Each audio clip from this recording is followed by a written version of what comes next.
Good morning, good afternoon, and good evening.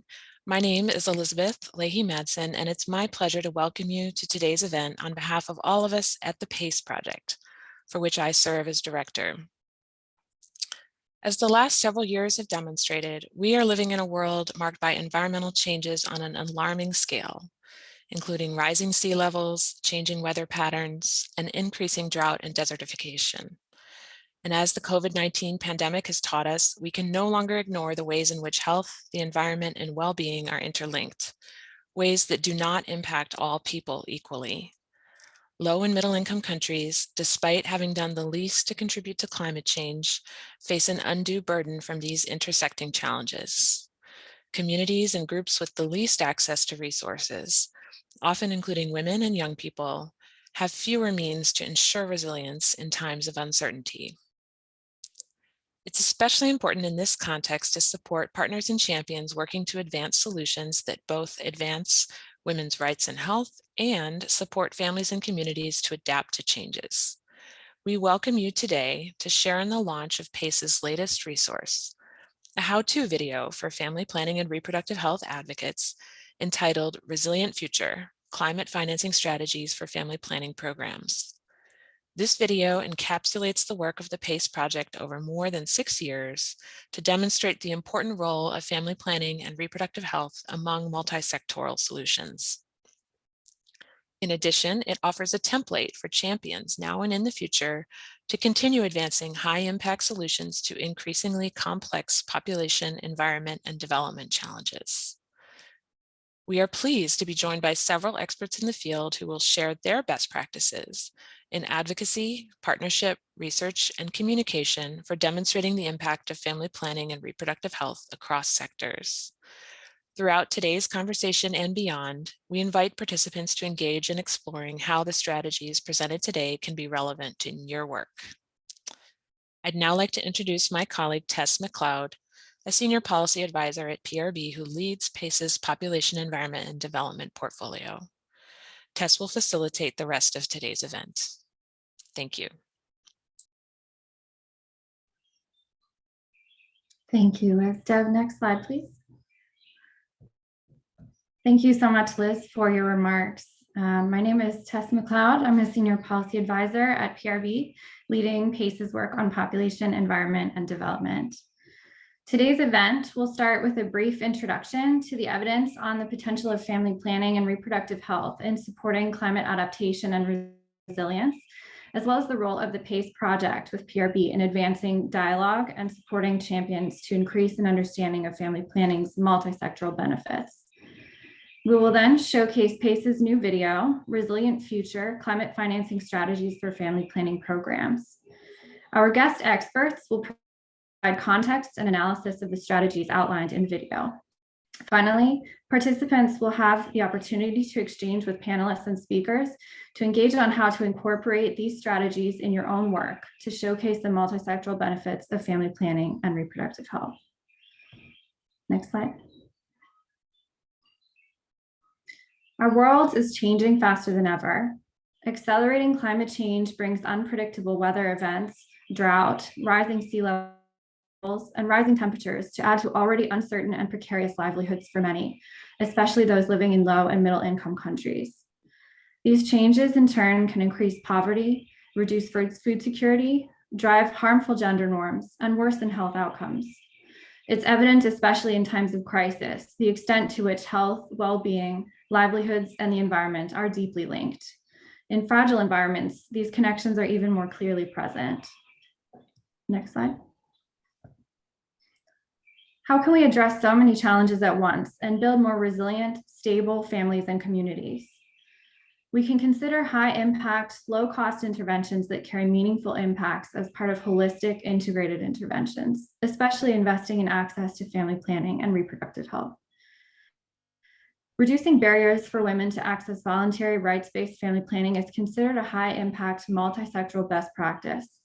While ensuring access to reproductive health and family planning is important to meet women's individual health needs, it also serves as a crucial way to build healthier communities and a healthier planet. As you see here, family planning's impacts can be tied to achievement of every one of the Sustainable Development Goals.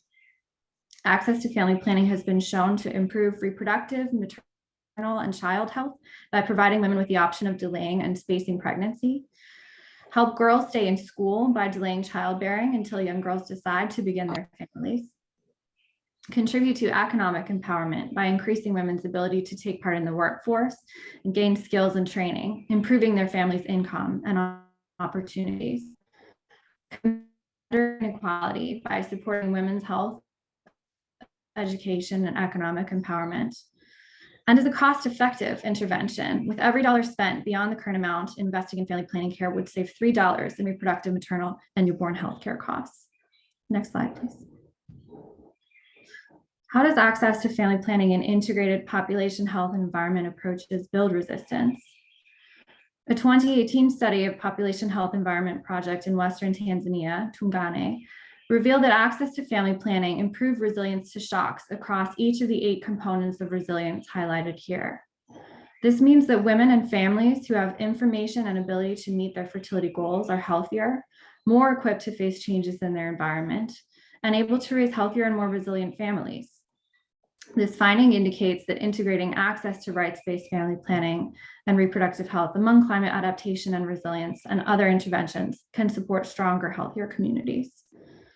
Other studies have indicated how PHE strengthens community cohesion and diversified livelihoods in communities to respond to severe weather events, increasing their ability to resist shocks.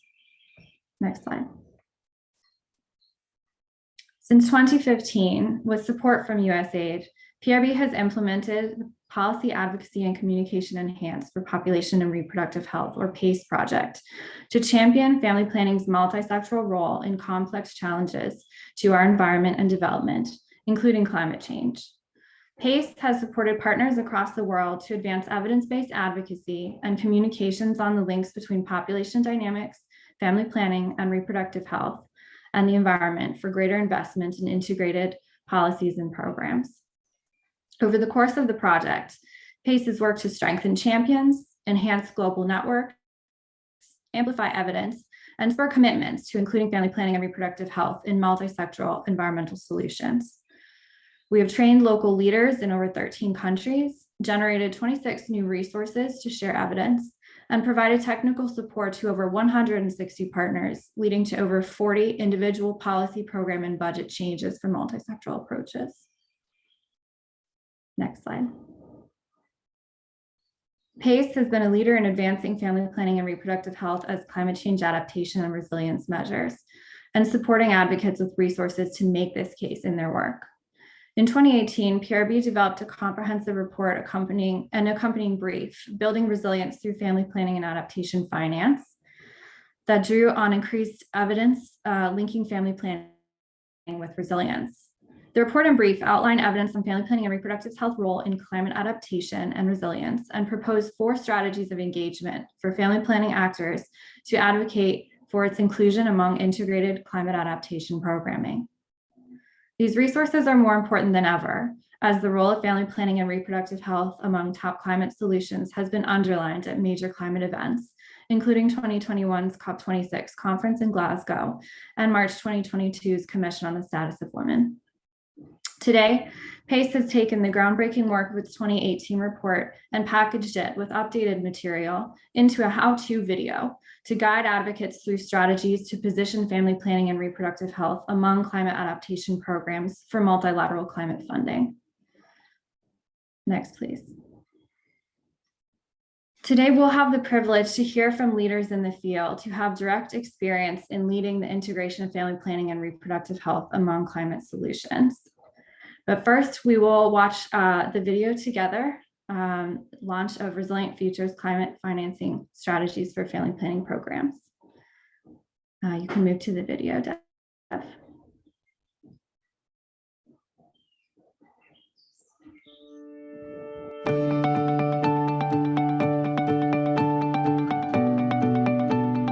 The harmful impacts of climate change are intensifying around the world. These changes disproportionately affect women and girls, threatening their health, livelihoods, and futures. Policymakers, development practitioners, and donors are increasingly investing in programs to prepare communities to adapt to climate change's impacts as they occur. Enhancing the ability of women and girls to plan their futures and safeguard their health and well-being through access to family planning is one way to support their adaptation to climate change. Climate adaptation refers to approaches to adjust ecological, social, and economic systems to current or future impacts of climate change. The links between family planning, reproductive health, and climate change are well documented in research and policy. Access to family planning provides families and communities with multiple positive benefits. This evidence has led governments and civil society organizations around the world to push for greater investment in family planning and reproductive health in climate action strategies, especially through integrated population, health, and environment or PHE programs. For example, using climate funding, the Central African Forest Initiative has joined with the Democratic Republic of Congo to implement multisectoral programming that includes family planning to address deforestation. As global concern about the effects of climate change and the need for climate action has increased, national governments have created or expanded multilateral climate funds. With advocacy by reproductive health actors, these funds could be a source of support to advance family planning and reproductive health as climate change adaptation measures. Even as some governments recognize the role of family planning in climate adaptation plans, major global adaptation financing funds like the Green Climate Fund and Adaptation Fund have not yet included family planning and reproductive health programs in their portfolios. So what's the solution? Family planning and reproductive health programs must demonstrate their role in climate adaptation and position themselves within multisectoral approaches. First, advocates and practitioners must draw clear connections between family planning and climate change adaptations. Emphasize the links between family planning and reduced climate vulnerability, especially in projects with multisectoral development outcomes such as improved health, food security, natural resource management, or poverty alleviation. And emphasize the links between family planning, gender equity, and women's economic empowerment.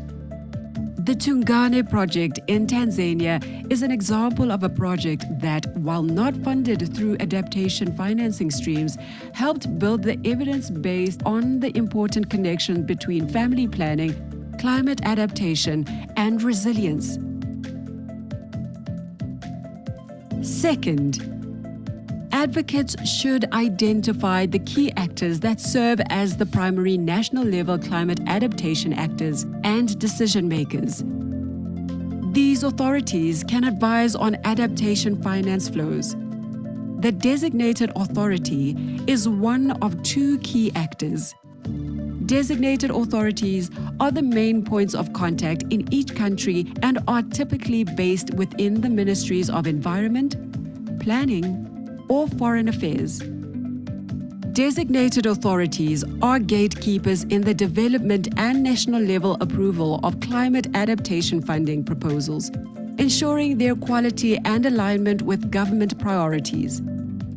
The accredited national implementing entity is the second key actor. National implementing entities are institutions such as government agencies, academic institutions, or trust funds that are accredited by the Green Climate Fund and Adaptation Fund to submit proposals and receive funding. Third, advocates should engage in the national adaptation planning process, which allows each country to identify their context-specific adaptation needs. Family planning actors can inquire with their country's environment ministry to learn more about the status of the national adaptation planning and collaborate with one another to make the case for including family planning programs. Advocates should also investigate each country's commitments under the United Nations Framework Convention on Climate Change's Gender Action Plan and other funding streams focused on gender equality as a means of positioning family planning interventions within climate adaptation priorities and strategies. Fourth, family planning actors can partner with others to develop multisectoral proposals. To begin, first learn about the adaptation initiatives already underway. Designated authorities, as well as the Green Climate Fund and Adaptation Fund websites, are useful sources of information on each country's adaptation projects. Country project documents are publicly available and a good source of information to learn about the institutions involved, the roles they play, and the potential for partnership. These strategies illustrate where opportunities may be available for family planning programs to be included in multilateral climate funding. A growing evidence base shows that access to voluntary family planning and reproductive health services supports women and communities to better adapt to climate change. A number of countries are already making these links to include family planning, reproductive health, and gender programming in multisectoral approaches in line with their climate commitments. However, family planning and reproductive health programs have not yet been incorporated into projects funded by multilateral finance institutions in climate adaptation, but a window of opportunity exists for their inclusion. We must advance all solutions to support climate change adaptation. Now is the time to include family planning and reproductive health as valuable components of multisectoral approaches that support health and equity while also preparing communities to face the challenges of a changing planet.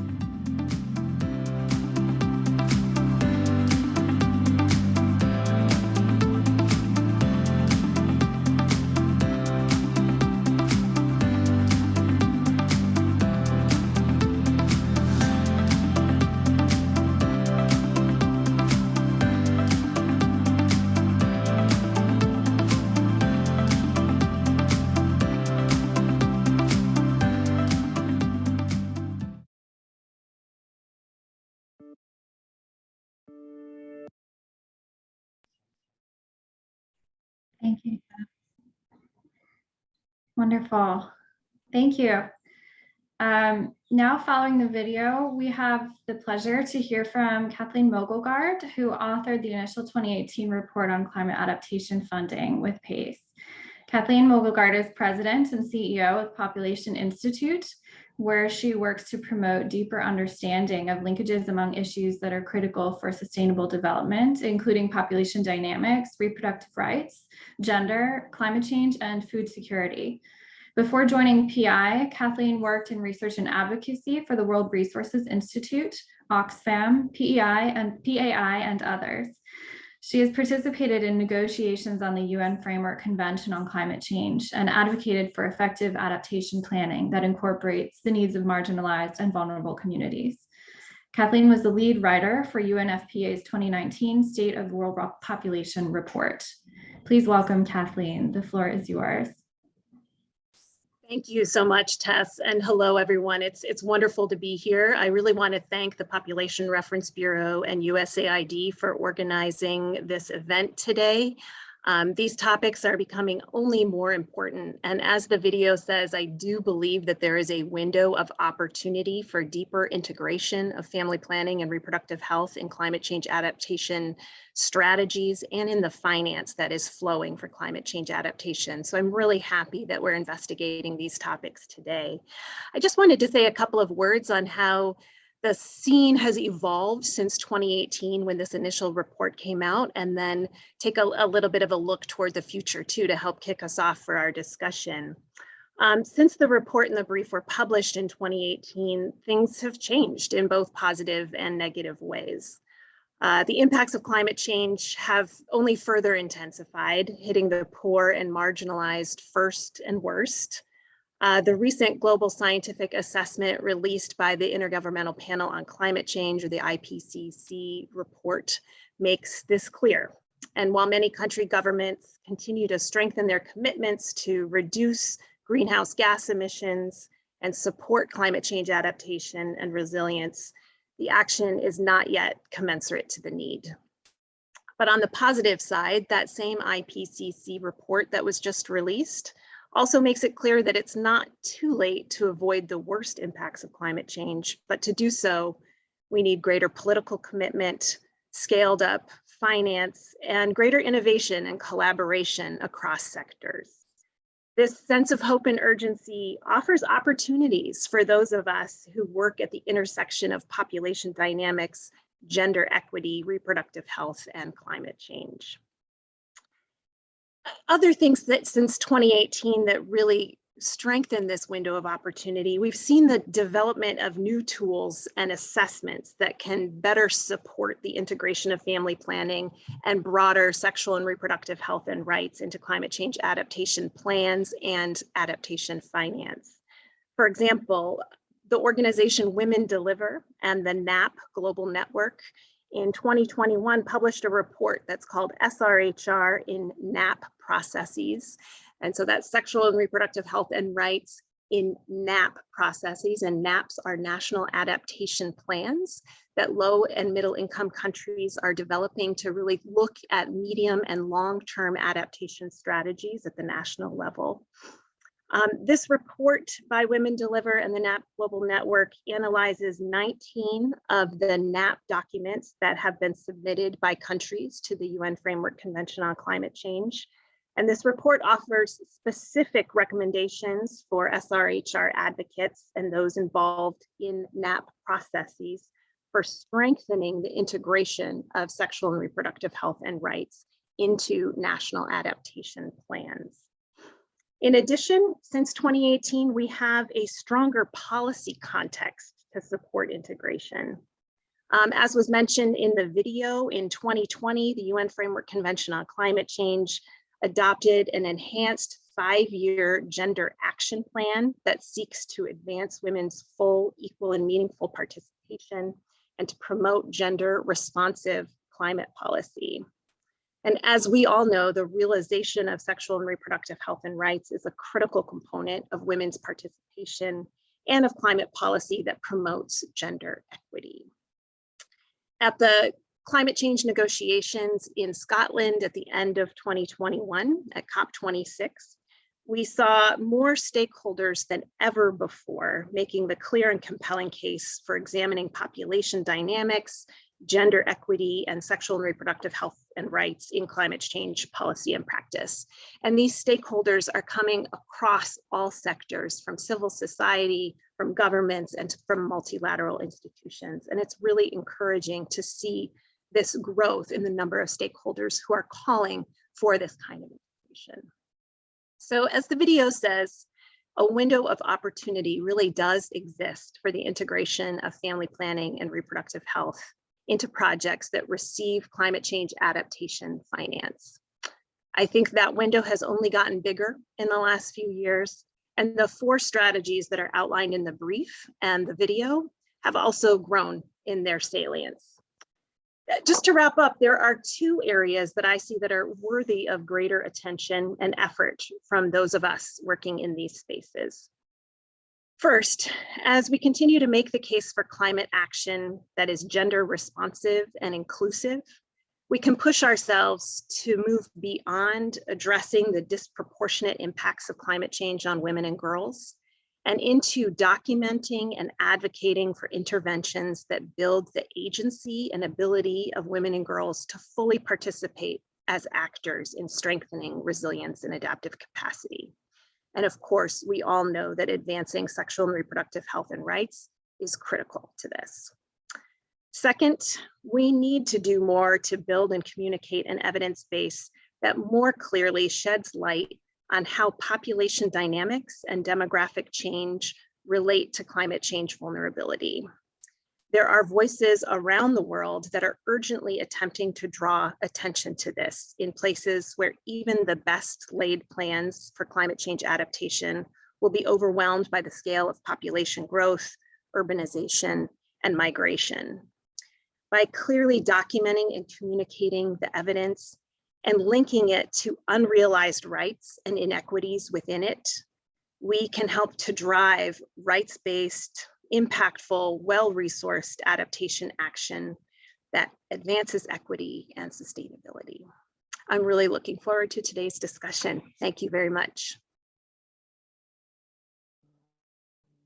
Thank you so much, Kathleen, for your excellent remarks and highlighting how we're at a moment now both of challenge and of hope.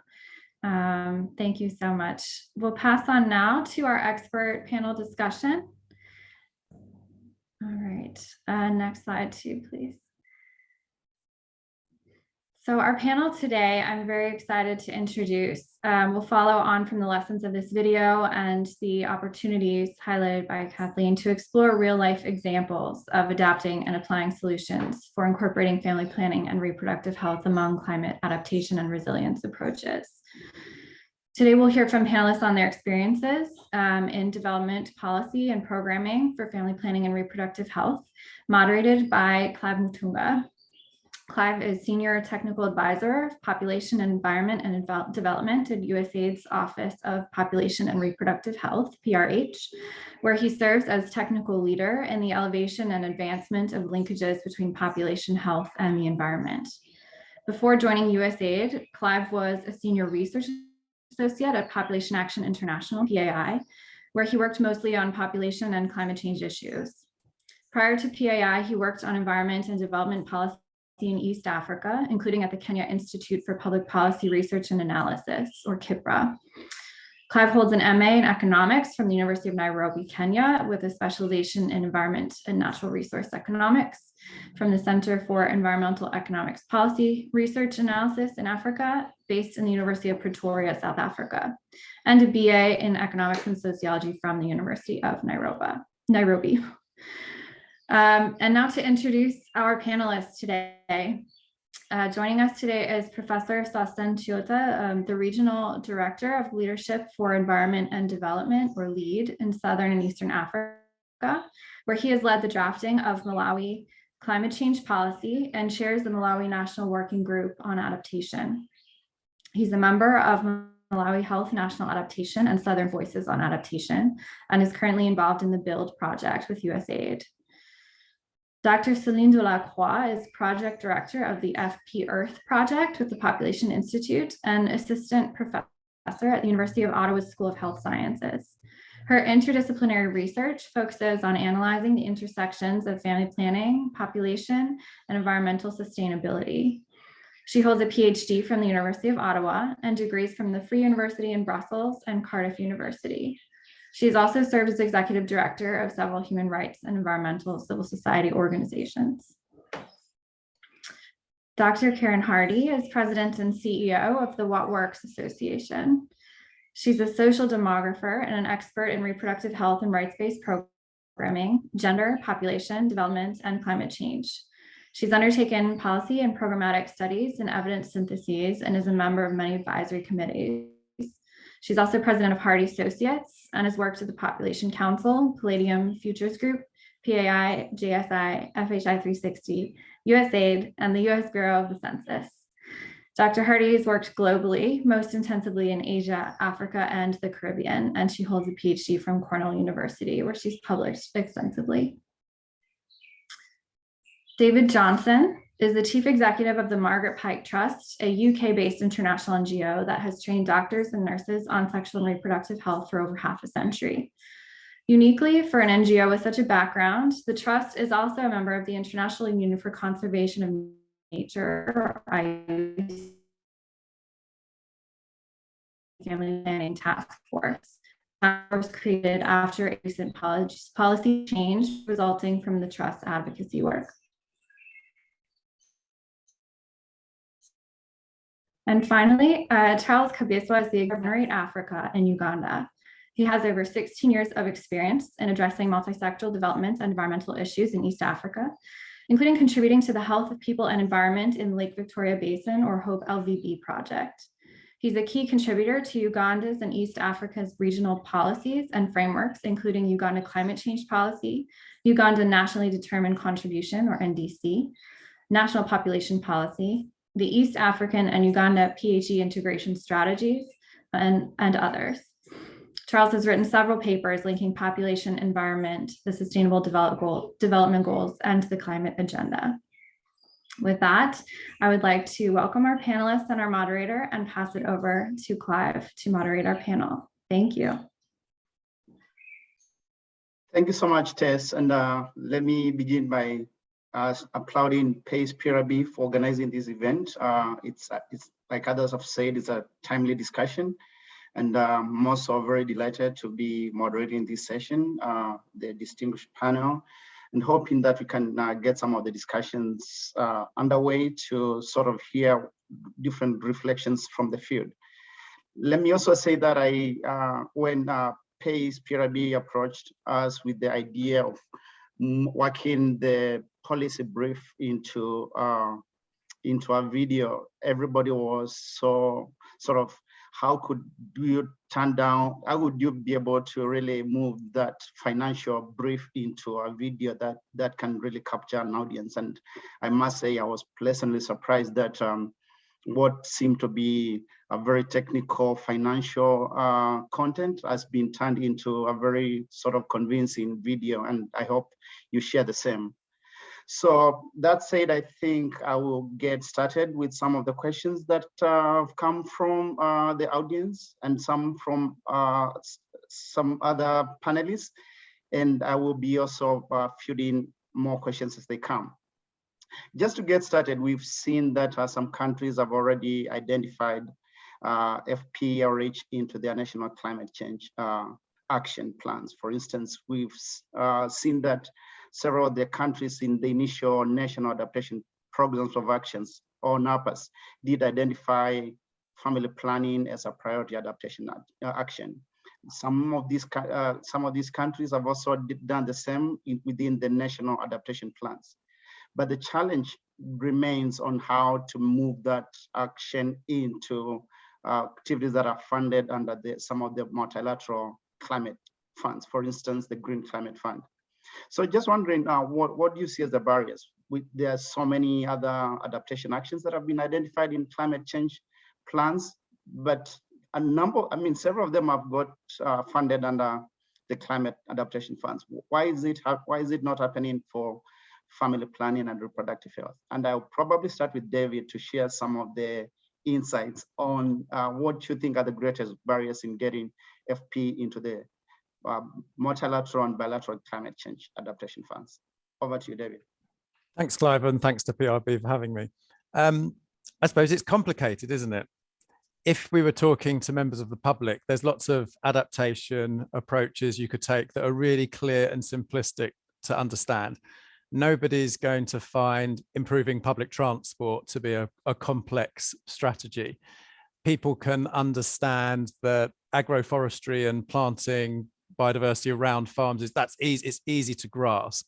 Protecting coastal wetlands is easy to understand when people know that sea levels will rise. But actually, we've got a topic that's more complicated than that. And I think, being brutally honest, we're in competition, aren't we? There's a lot of sectors that would like some of this adaptation money, and we're in competition with them. And perhaps we could collectively, and that goes well beyond who's on this call, work better together to represent our interests and accept that we're in competition with these other sectors which also want to do valid work, but we have to be as loud as they are and as strategic as they are. And some of these sectors we're in competitions with are technology related sectors. So they're backed by the public sector, where we're broadly civil society and health practitioners. So I suppose I would say that's it. It's complicated. And we need to be more unified and louder. Thank you, David, for summing up the response. It is complicated, and we do appreciate the complexity in actually getting policy and program action in some of the social sector issues under adaptation. We also note that the UNFCCC framework for a long time has been not so supportive of the adaptation side. And of course, looking at the global architecture of funding for climate change, the majority of the funding actually is not adaptation. So what you articulate is the competition from other sectors that are traditionally seen as building a resilience and adaptation is a critical one. And we as a community need to be more and better prepared to remove these barriers. And I know some countries, for instance, Uganda, have moved through their NAP process and their national adaptation, including the NDC. And wanted to hear from Charles Kabiswa, what are some of these barriers and what are some of the opportunities at country level, moving the needle into including FPRH into national climate change action? Over to you, Charles. Yeah, thanks, Clive, and thanks PRB and the entire PACE team for having this much needed conversation. I agree that East African countries like Uganda have kind of advanced in terms of incorporating FP or family planning into some of these related policies and the framework on climate. On climate change, for instance, we do have climate change stronger text actually in the national climate change policy, and we're, I think, one of the few countries that have done that, including costing it in the climate change, national climate change implementation cost study plan. So we have moved to that level, but also comparing with the NEDC's the national determined contributions, we also have advanced to integrate actions on addressing the interconnection between the population dynamics and the climate, which are all good news. But I think what we don't see is the funds coming out. So for me, what I know is most of these country adaptation approaches are driven by the priorities. So the proposals are received at country level, and it actually depends more building to what David says, that they tend to put in what they call to be climate related, and with the reproductive health and family planning, these are some of the kind of sectors which have not been traditionally linked to the climate. So I think that is still a problem, and I think that is where we need to work hard, including the silo kind of sector mindset. Both the people who are, the stakeholders that are applying for the funds in the proposals, but also the ones receiving on top. So there's still that kind of mindset, and the interconnectedness has not come out so clearly. So I still again think that the family planning RH community, we seem to be somehow seated in the comfort zone. We kind of less bothered to initiate the conversation and understand the processes, and also engaging the key decision makers. And I think we are not seen, we are not on the scene on the climate. And I think this is still doing us a disfavor to advance some of this conversation and make sure that we get kind of a recognition like the rest of the sectors. And I must warn ourselves that it won't come on a silver plate. And it may not come as a standalone, because you don't expect the Green Climate Fund to fund entirely climate. So I would believe that integration is the only way. How do we find the connections and then like generate the evidences, what has been discussed about, to make sure that we bring this proof of concept and then justify for that multisectoral approaches. Thank you, Charles, and thanks for reminding us on the need to be proactive and not sit in our comfort zones and to join others. I think, of course, we know one of the strategies that was highlighted in the video is to engage and also identify potential partners. And I hope we are going to talk more about that as we go into our group sessions. And you also mentioned the evidence. And I know as a community, we've come a long way. We've started many years back to build evidence base, which is also one of the other strategies. And for us to really make a case for integrating FPRH into climate change adaptation, we all know the important role for research. And we've seen over the years, a number of us were discussing yesterday the sixth IPCC report, and to what extent the issue of FPRH has been featured, when it was actually featured more prominently in the previous report, the IPCC assessment report 5. So why is it, do we feel like the evidence is enough? We seem as a community to think that we have a critical mass of evidence that tries to link the issues, but realistically speaking, some of this evidence is not known in many circles. So what do we seem to be getting wrong, and how can we enhance the communication of the evidence to inform policy and program? Karen, given your leadership in the area of research, could you please share with us what seems to be happening? Is it specific to FPRH, or more and better needs to be done? Over to you, Karen. Thank you, Clive, and thank you also, PACE, and thank you, AID, for funding this work. I think that's been one of the issues in research is not a lot of funding for research in this area. But you're absolutely right, and something that Charles said, the very limited funding for adaptation. And another issue, I think, for us in research is, and even funding for this work and linking it into climate, is that family planning, reproductive health is considered sort of a normal development activity, and that should be funded with development funds. So I think the climate community sort of writ large says, oh, well, that's taken care of through development funds, and so our very limited climate funds need to go for other activities. So I think we need to really make the case through our research, as has been said already, for integrated programming. And the video mentioned the Tungane project, and that was something a group of us did research on that project to see if family planning was linked to resilience in that project. And that project was doing it was a really multisectoral project doing many other aspects of programming to strengthen resilience. And we were able to show that family planning not only is linked to every other of those types of resilience, agriculture, social cohesion, technological solutions, but it also had its own effect on climate. And I think it's important for country advocates to know this research and to share it with their country program. So I'll stop there. I suspect Celine has more to add to this topic. But and of course, as a researcher, I should say there's never enough research. We always need more evidence. But thank you, Clive. Thanks, Karen, and thanks for sort of handing it to Celine, who would request Celine to sort of, given some of the work that we've done recently, trying to look at how FPRH features into some of the national adaptation plans. And in general, what do you think are the most pressing research gaps that as a community we need to be answering to better inform policy and program at the national level, for instance? Over to you, Celine.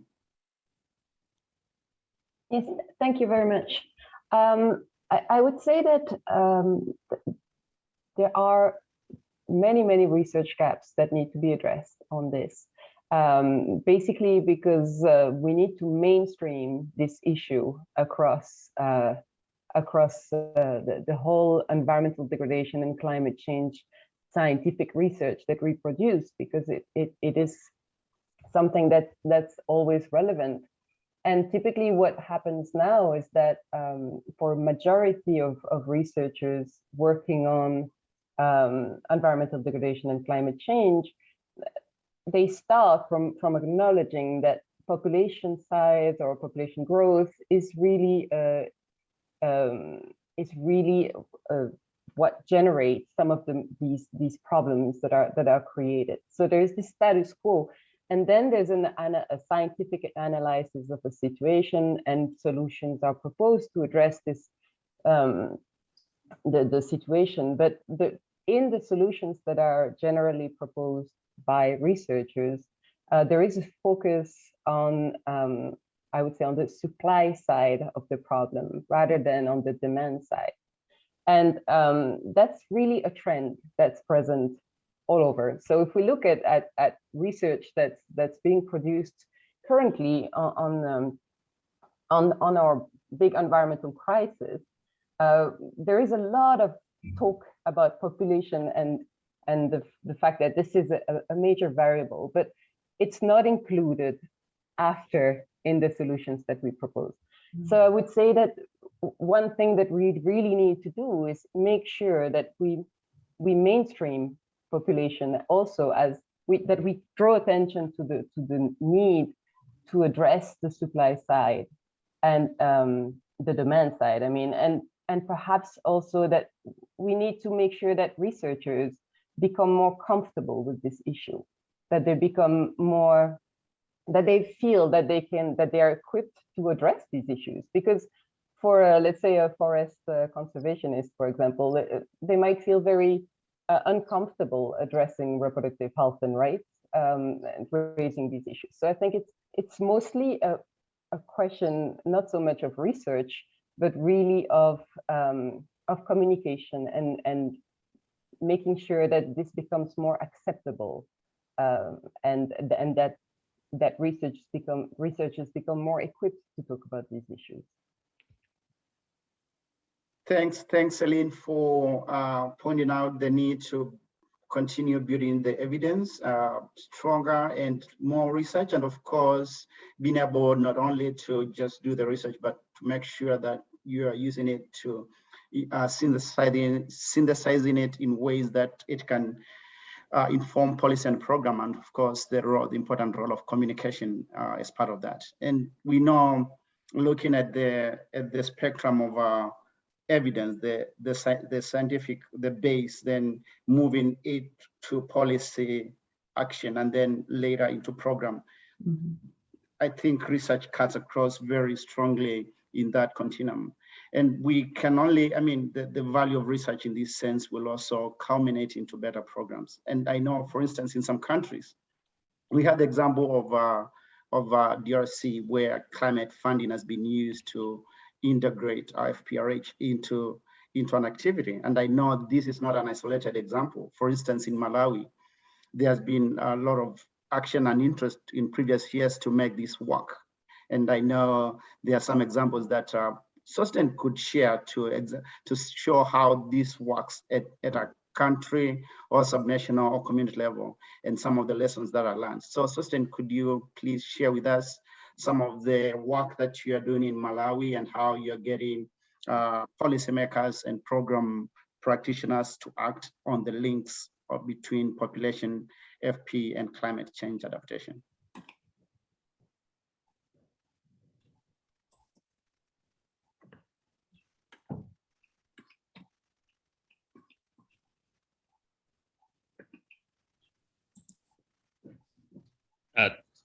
Thank you very much. Can you hear me, Clive? Yeah, okay.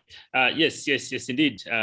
Actually, Malawi is one country that has very high population densities in some areas. And the work that we have been doing on adaptation was around the Lake Chira, which dried completely, and putting 1.5 million people at risk. But because of the drying, we were actually encouraged to look beyond just the usual adaptation that we had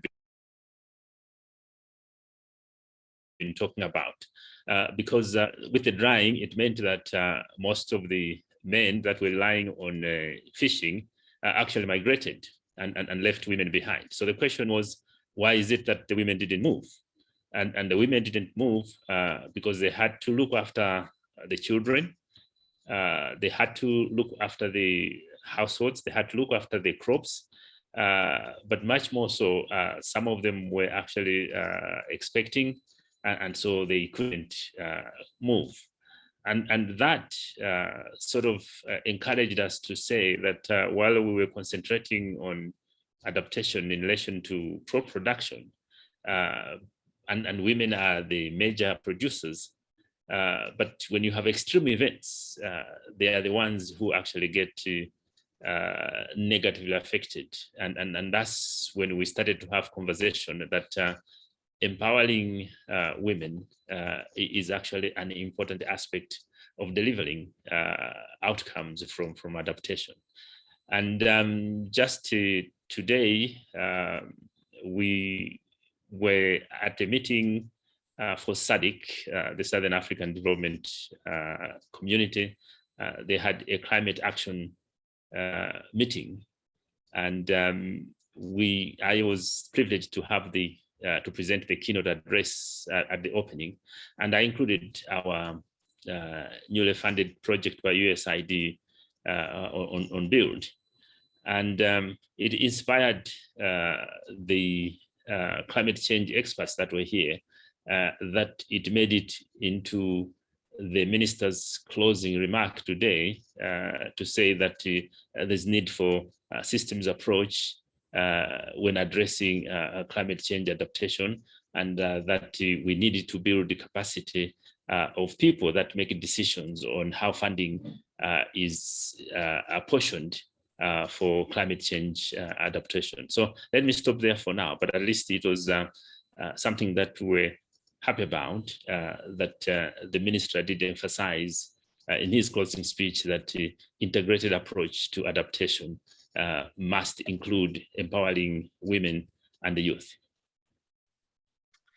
Thank you, Sostin, and for sharing the insights on some of the experiences from the Lake Chilwa Basin and how engaging women was key in their participation in climate change adaptation activities. And of course, that's something that we as a community need to be very aware, because as we speak with our colleagues in the climate change community, they need to see why linking our issue to an issue that they work on every day makes sense to them, and how they are going to get better climate change adaptation results and benefits. So making that link on participation and better outcomes for adaptation overall sounds like a great hook. And also thanks for sharing the high level interest from the Malawi government on trying to link and build capacity on climate adaptation at the national level and the role that Build project might potentially play.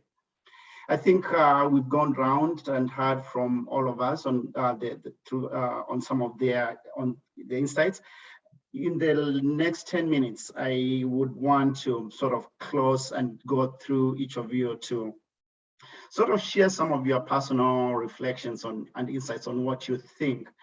We all recognize that it's always a challenge to talk about population and family planning and climate change in some circles more than others. But I do know that as practitioners, you do this all the time, and you've applied some tactics. Some of them might have worked, others might not have worked. So just going around to sort of hear some of the tactics that you have applied to either communicate to policy audiences, to researchers, to fellow researchers, or to audiences who are reading your articles, or to fellow program implementers on how to link population, family planning, and climate change. So think through some of those tactics. He want to say what can be replicated, what should be avoided, and then after that, I'll be handing it over to Tess. And I'll start with Kathleen. Thank you, Clive. And thank you to everyone on this panel. It's been terrific, especially to hear from folks who have been engaged in climate change policy at the national level and the subnational level, to think about how to, moving beyond the theory and into the specific ways that family planning, gender equity, reproductive health and rights can be brought into the climate change adaptation conversation at the national and subnational level. I'm really excited to hear more of those stories and to help elevate those stories with folks here in Washington, DC and other places where people have their hands on the levers of finance and other kinds of decision making that can really help to support this type of integration and support the folks who are doing the work on the ground to bring that forward. So I'm really excited to hear more of those stories, and I'm grateful to be part of this. I think, one of the lessons learned for me in trying to communicate about these kinds of connections using very simplified, I mean, I know we talk a lot about the need for deeper research and more evidence, and I strongly believe that we need that so that the Intergovernmental Panel on Climate Change has that evidence incorporated and mainstreamed into its work, and that the UN Framework Convention on Climate Change does more and more to recognize these kinds of connections too. But I also feel like sometimes there are very basic educational things that we can do for folks who are outside of the family planning and reproductive health sector that illustrate how these issues are connected. And I think back to more than a decade ago, when a number of us were working on the Population, Gender, and Climate Change Initiative at PAI, and we put together some maps that helped to show in very basic ways how these issues are connected. We had maps that showed vulnerable areas, vulnerable countries, and overlaid those maps with countries that also were experiencing rapid population growth, and maybe rapid population growth in climate vulnerable areas like coastal areas.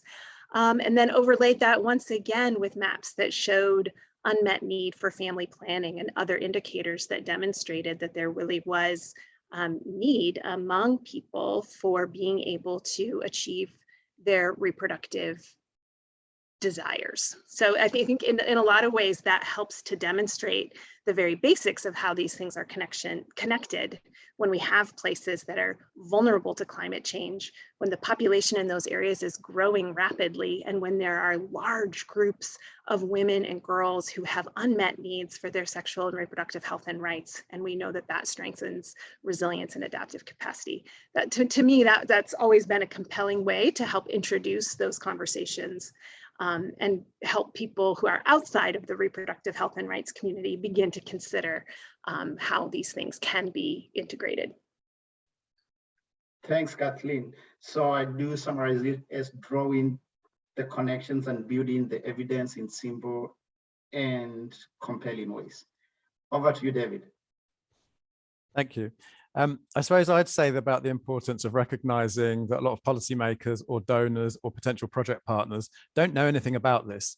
And we forget in our daily lives when we're talking about SRHR and PHE and all of our acronyms that they have their own acronyms and they don't know what ours are. So we've been very open-minded with the organizations and alliances that we've approached and recognized that. And actually, I think a lot of the time, these donors and policymakers would actually like to do something if only they knew something that they could do. And it's sort of incumbent on us to explain that to them. So we joined the International Union for Conservation of Nature because there wasn't another organization with reproductive health expertise in it. We achieved a policy change, but we've been a little bit taken aback by the response in the last 8 months from IUCN, because they're glad that now someone is solving their problem and doing something about this, because they didn't know what to do. And no one had really approached them, or nobody had approached them and said, what you could do is set up a task force. We would like to develop a training program on what conservationists could do.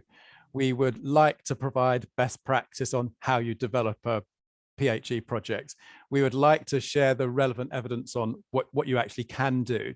So we were sort of solving a problem for them, but you can also, in that sort of using positivity as a tactic, one thing we said to IUCN was that there were 128 motions that were tabled, and my colleague that's on this call analysed them all, and ours was the only motion that mentioned human health at all. It was the only one that mentioned gender at all.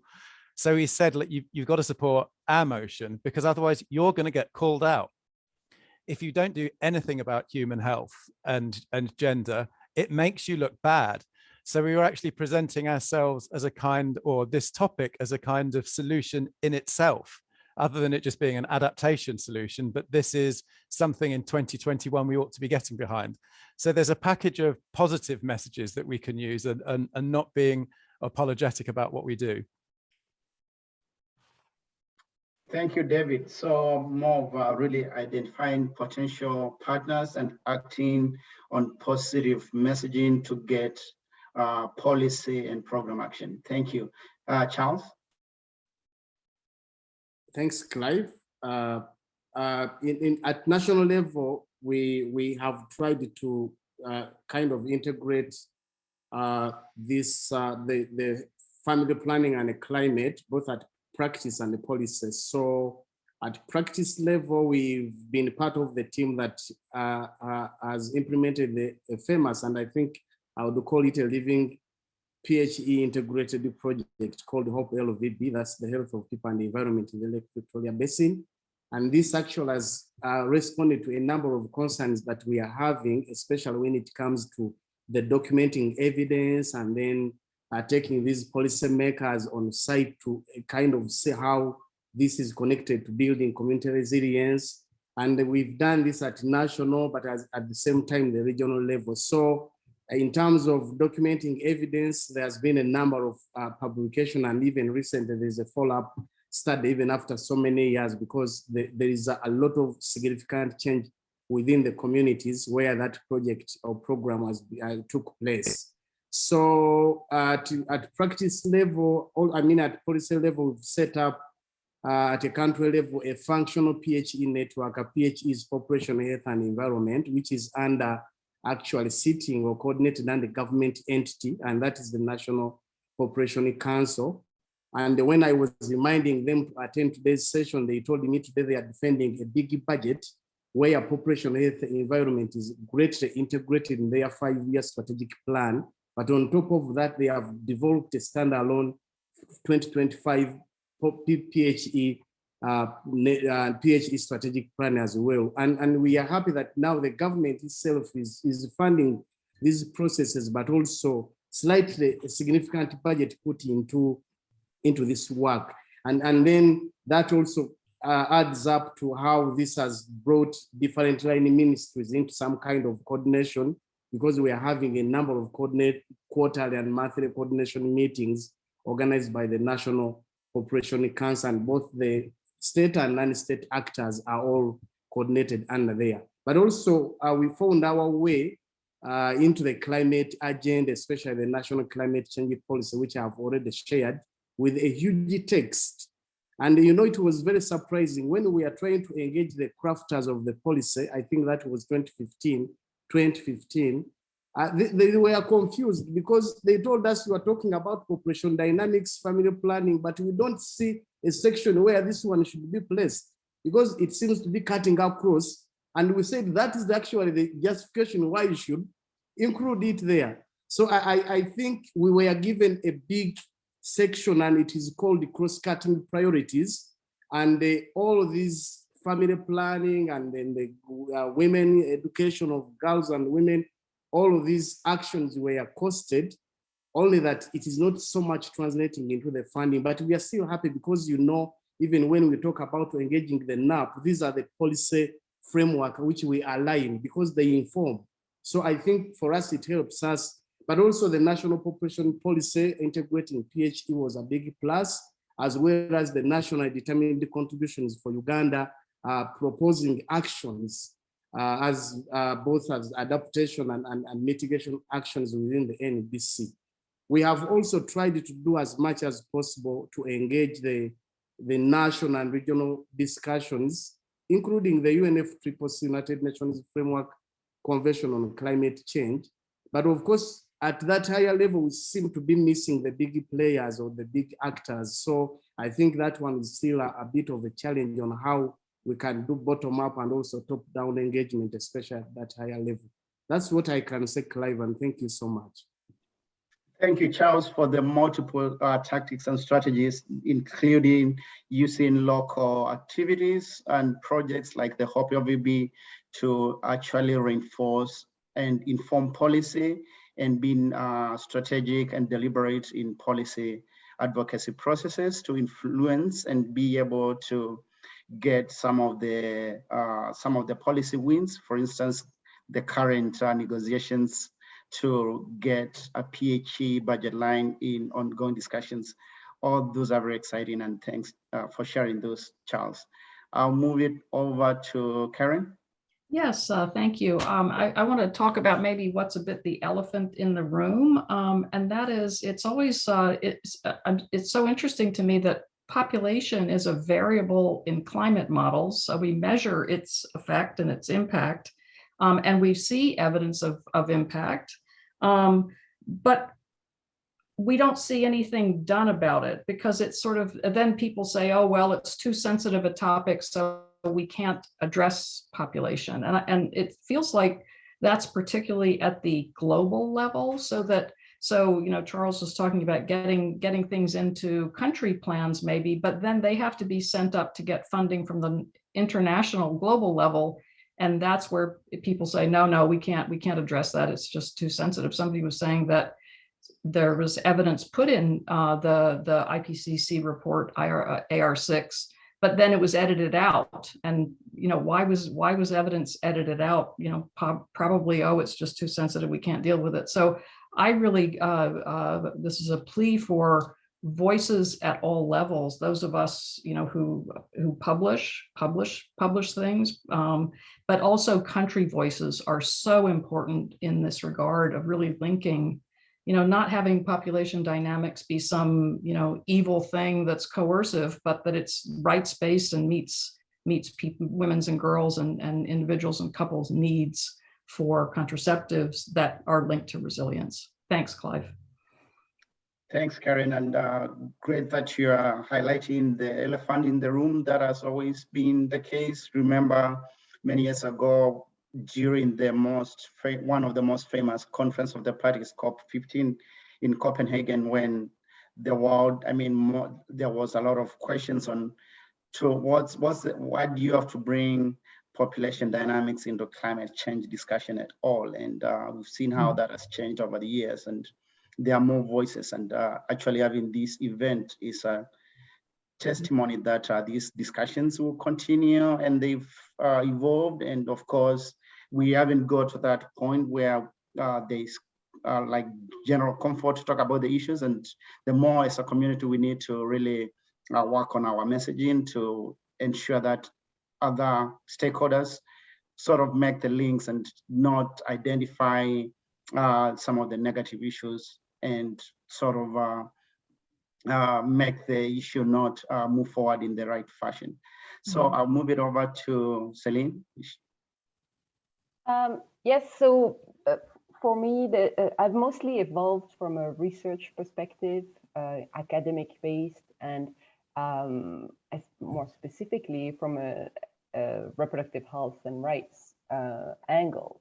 So I've encountered a lot of animosity and reluctance to address this topic.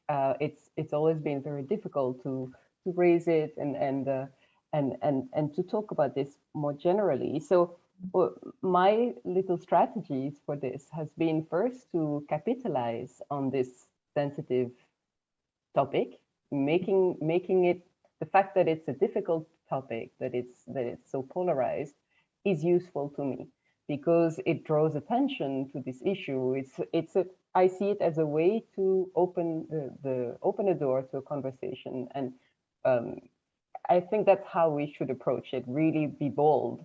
And I haven't been very bold in the beginning of my research on this because I was so afraid from the pushback. But now, the more I'm learning to talk about this, the more I'm kind of enjoying this the interest that comes from the conflict, because conflict generates interest. So I think that's something we can capitalize on. And the second thing that I found, the second strategy that I have for this is really to draw attention to the opportunity that the intersection of these issues represents for the reproductive health and rights movement. And I'm not talking about only the outcomes in terms of promoting family planning and ensuring that the needs are met, but I'm also talking about the acceptability of the movement as a whole. Basically, by promoting this linkage, we are giving we're advancing another reason why reproductive rights are so important. Reproductive rights are very important because we want everyone's rights to be fulfilled. It's obvious, but also it also has benefits for the environment. And this sounds very obvious to all of us here, but within the reproductive health and rights community, from a research perspective, the academic network, for those who are very reluctant to address these issues, they tend to become interested when they hear, when they conceive of that possibility. So I think these are two things that are interesting. And I would say also really drawing attention. Information is really necessary on this for many reproductive health and rights researchers.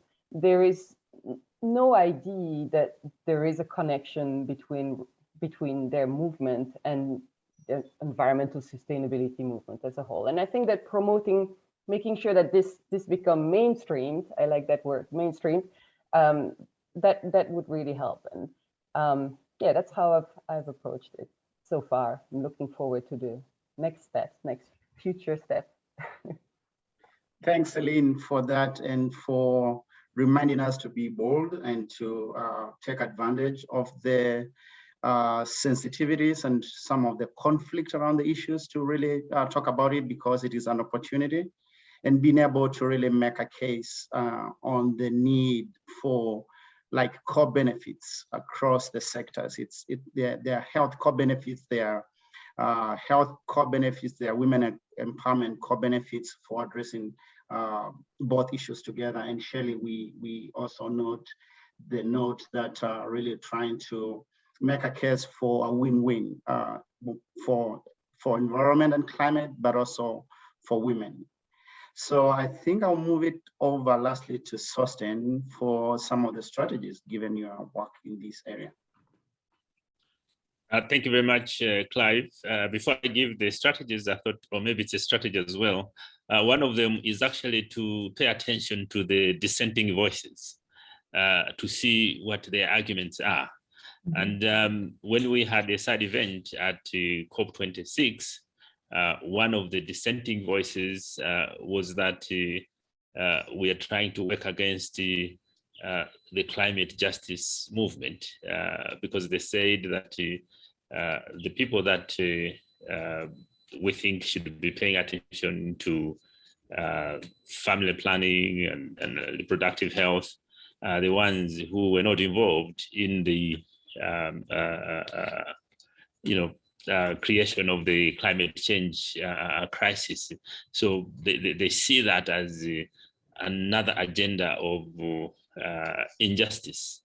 So that's something that we needed to pay attention and be able to actually address that it is not the case. And one way to address that it is not the case is the strategy that we have used in Malawi, in that we have engaged the youth. We formed what we call radio listeners clubs. Recording is very easy these days, but usually they don't have a platform. And so we engaged with the national broadcaster to provide twice a week 30-minute slot where the youth that have recorded programs of how they can support their communities in adaptation, afforestation, school programs. But for them to be successful, they also would like to get other services available to them. And so through that, that's how they started talking about reproductive health and voluntary family planning.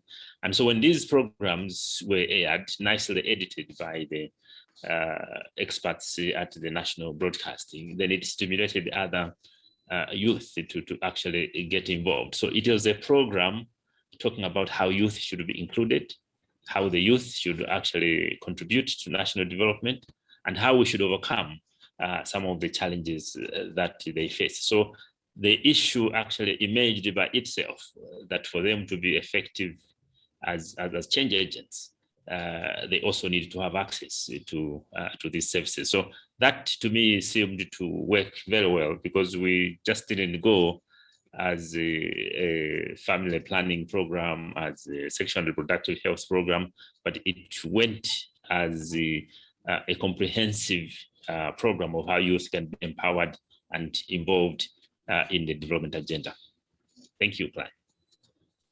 Thank you, Sosten. And I think we can continue with these conversations for the rest of the day or evening. Or it's been great to hear so many of the voices. We all acknowledge the great work that is done by several of us across the globe to further the links between population dynamics, family planning, and climate change. We realize that work is not easy.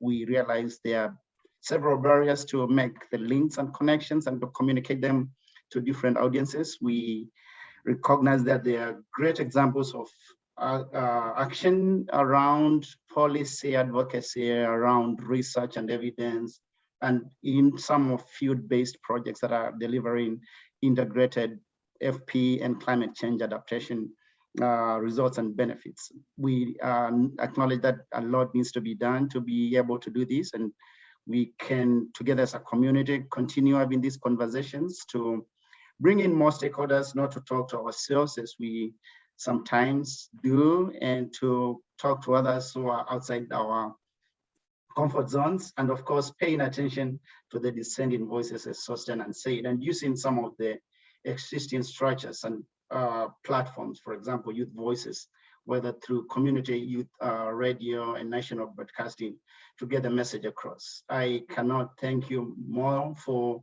sharing your insights, and I would like to hand it over to Tess, and thank you very much sincerely for your insights. Over to you, Tess. Thank you, Clive. Thank you so much to you for moderating our panel, to each of our experts for weighing in, and especially I'm so keen to hear so many of the tips and suggestions that you have for different types of engagement and breaking through some of these challenges in communicating and really elevating the profile of this issue. With our last about 10 minutes, we're going to take a little bit of a different strategy. I'm sure our participants are very keen to engage and to dig a little deeper. We're going to go back to the 4 strategies that were presented for engagement on this topic and accessing climate adaptation financing presented in the video. And we will break into breakout rooms with different experts from our panel and from our speaker and moderator joining to share their experience one-on-one and allow participants to engage. So I'm going to share my screen briefly with the 4 different breakout rooms, and you will start to see on your screen appearing option to join one breakout room per strategy. So you can only select one room, and you will be able to engage and discuss how to apply this specific strategy to your work and ask any questions that you may have. If you have any difficulties in joining a room, feel free to unmute and let one of us at the organizers know, or write in the chat and we can place you into the room of your choice. But you should be seeing the options coming up onto your screen shortly, and you'll have the opportunity to meet and discuss one-on-one with the panelists for the next 10 minutes, and then we'll come back briefly to close out for today. So please let us know if any questions, and we hope you'll enjoy this opportunity to have some deeper dive one-on-one chat with our different panelists and experts while we have them here with us.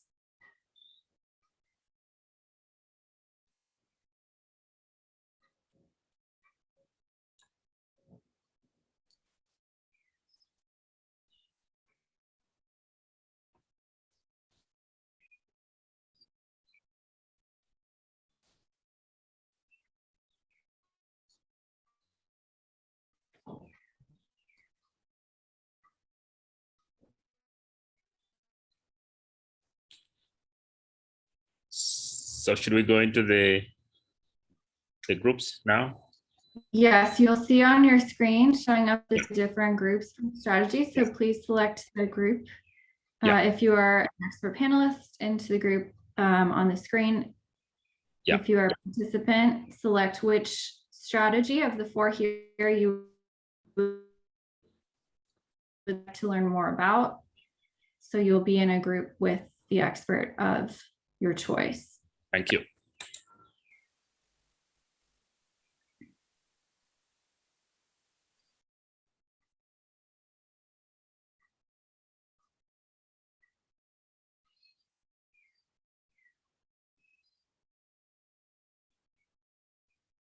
If you are having difficulties, or if you would like us to assign you to a group, feel free to write in the chat or to unmute yourself, and one of our organizers will help you.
Hi, everyone. I hope we did not yank you too prematurely out of your discussions. I know that we didn't have quite as long as we might have liked. And as Clive was saying, this is a topic for many of us which we could speak about at length. Unfortunately, I want to respect your time and end on time for our session here today. I can tell you how appreciative we all are for your participation, and we hope that this is the start of a much longer discussion. As I mentioned, we will be sharing with you all of the participants who have registered for this event materials that were shared, and we'll also follow up with you with a brief survey about the video that was shared here today. I want to end with a very, very warm thank you to all of our panelists and speakers who have brought such rich discussion and food for thought to this event. We couldn't have done this without you, and to all of our participants for coming and taking the time to join us in this today. We here on the PACE project are so appreciative to continue this work, to continue this discussion, and follow up on some of the tips and the window of opportunity that we've highlighted here today. A warm thank you to everyone, and we wish you the very best for the rest of your day, whether it's morning, afternoon, or evening where you are. Thank you so much, and have a great day. Thank you, PRB. Thank you. Yeah, thanks. Thank you. Thanks so Bye-bye. much. Thank you. Bye-bye. Thank you. Bye. Bye, Bye. everyone. Bye. Thank you. Bye.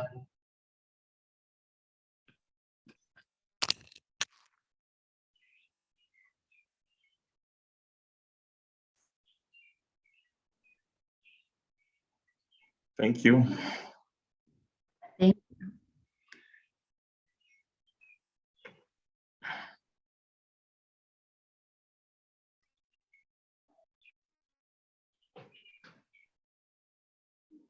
Dev, I think we can cut the recording now too.